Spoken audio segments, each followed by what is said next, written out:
ของเฮาวันนี้ขอต้อนรับด้วยความยินดีสุภาพสตรี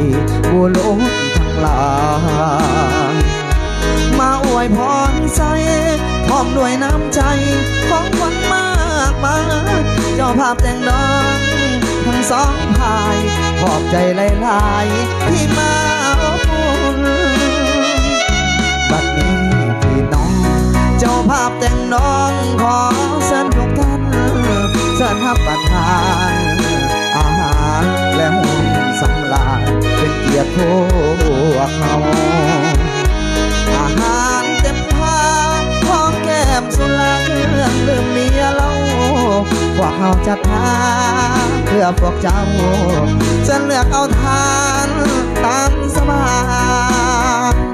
หากมีสิ่งใดว่าถือใจหรือเขินขาดหรือว่ามาละยาดว่าจะพังพลาดบอกเพียงพอทำตอนบ่ทันหลายสิ่งหลายอันขาดตกบกพร่องบอกเขาเจ้าภาพทั้งสองขอให้ผิดน้องจงได้อภัยมาเลิกจากงานเดินทางกลับบ้านขอให้มีโศกอย่ามีทุกข์อย่ามีโศกอย่ามีโลกอย่าเปลี่ยนหาวิอายุมันยืนวันคืนนอนหลับฝันดีให้ถือหวยลอตเตอรี่เป็นเศรษฐีเงินล้านทุกคน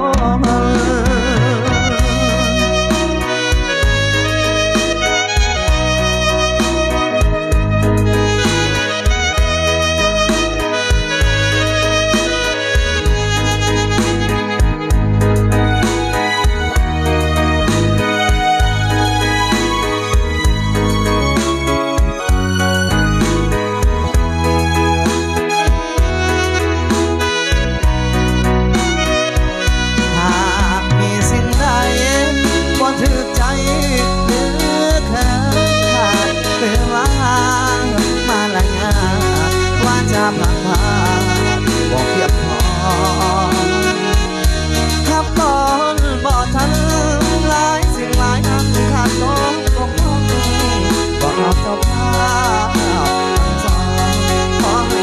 น้องจงได้อภัยมาเลิกจากงานเดินทางกลับบ้านขอให้มีโศกอย่ามีทุกข์อย่ามีโศกอย่ามีโลกอย่าเปลี่ยนหาวิอายุมันยืนมันคืนนอนหลับฝันดีให้ถือหวยลอตเตอรี่เป็นเศรษฐี